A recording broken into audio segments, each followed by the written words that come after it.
Melvin became the Toxic Avenger.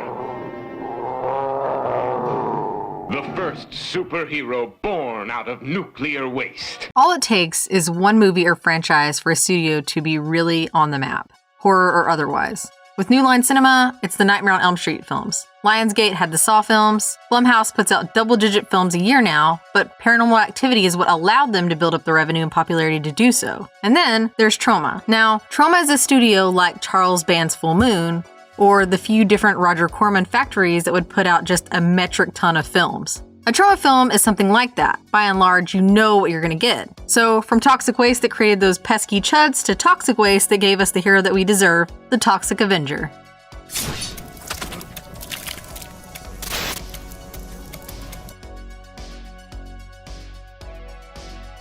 Originally conceived as a straight horror film, Toxic Avenger was released on Betamax and VHS in 1986 after a brief theatrical run in New York in 1984. The movie was shot starting in 1983 after Troma had mostly done sex comedies up to this point. Co-founder of Troma, Lloyd Kaufman, or Uncle Lloyd, to us mutants, wanted to make a horror movie centered around a high-end health club, but he was told that horror movies weren't the big ticket anymore. Well, this is really never the case, and Troma would end up making some more straightforward horror movies. The Toxic Avenger is a bizarro parody superhero flick. Its reviews at the time, and even now, were less than kind, but the movie made Troma a household name and has attained true cult classic status. The movie was written by Joe Ritter, based on Kaufman's story, and co-directed by Kaufman and his co-founder buddy Michael Hers. It stars Mark Torwell as Melvin, Mitch Cohen as the Toxic Avenger, Pat Ryan as the Sleazo Mayor, and Patrick Kilpatrick as Leroy. There are a lot of other main and side actors here, but most of them haven't done much else. The movie starts with some narration about the dangers of toxic waste and the price of progress before we're introduced to Melvin, whose life is going to change. We then get a gloriously 80s montage complete with music track as we see the denizens of the local gym in Tromaville. The local jerkbag group makes fun of Melvin and plots to get revenge for his perceived injustice against them. They play the worst game I've ever seen and run over a kid, backing over him to make sure he's dead. The next day, they trick Melvin into putting on a pink tutu and meeting one of the girls alone. They flick the lights on and he was making out with a goat while the entire gym laughs at him. He crashes through a window while running away and conveniently, or inconveniently for Melvin, lands in a barrel of toxic waste and begins his transformation. He starts to melt and even catches fire at some point before running home and trying to stop the pain. He mutates into the Toxic Avenger and runs off. In another part of the city, Cigarface and his gang are bribing an officer on the orders from the mayor. He refuses and they start to beat him up before our buddy Toxie comes out and saves the day. The mayor has plans to taint the water supply and collect on the money offered for it while Melvin has to find a new home. He stops another crime in progress at a restaurant and starts a relationship, Beauty and the Beast style, with a blind woman who lost her dog. In his spare time stopping criminals, our toxic hero also goes after the group of dirtbags that turned him into what we see now, and he takes out a couple of them at the gym. After stopping the main criminal element of the city and living some domestic bliss, he finishes off the gang that wronged him before the mayor uses the police force to hunt him down. The town bands together to try and save him, and he ends up ripping the mayor's guts out. A legend is born.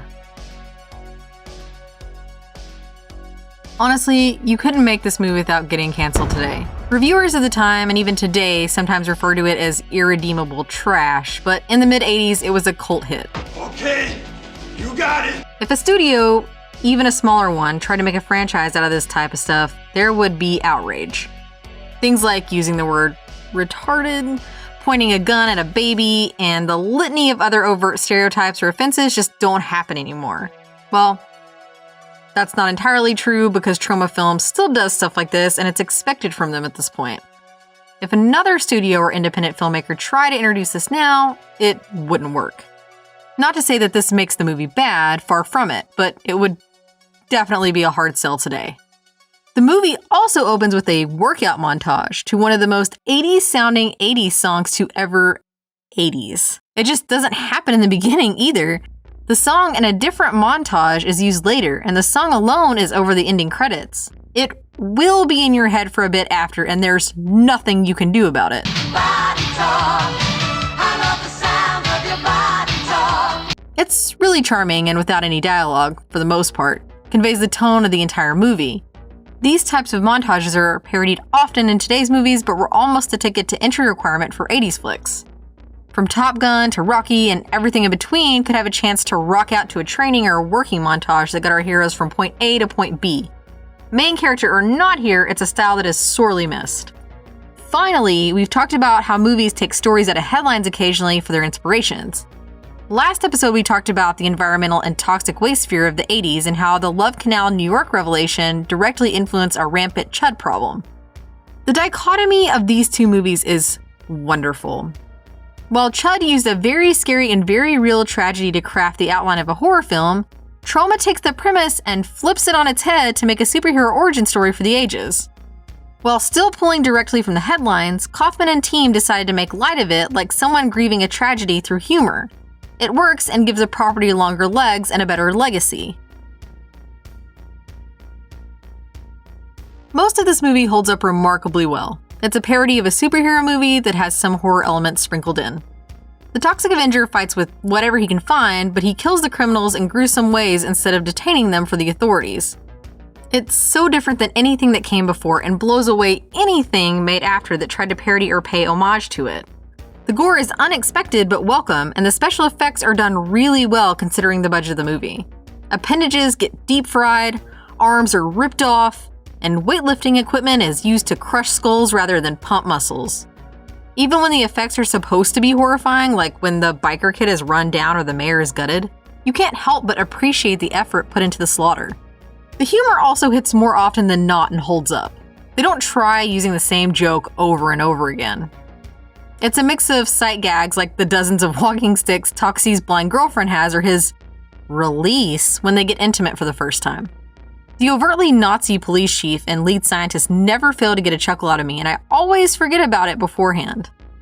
Most of the ways Toxie kills the criminals are done in a humorous way too that adds to the overall levity presented throughout the movie. The dialogue also runs the gamut of dad jokes like the guy saying, "Gruesome, have you seen my mother-in-law? Now that's gruesome," to one of the main gang members saying they can't stay out that late because they have church the next day. The line immediately follows the slaughter of a child riding his bike and is shocking its comedic delivery. Oh. The cops eating at the restaurant crime scene and Toxie's new voice post-mutation are also top-notch. What you got? I got a pizza with the works to go, Jimmy. The last thing I really want to give a big shout out to is how shocking the movie is at times and how well that aspect holds up.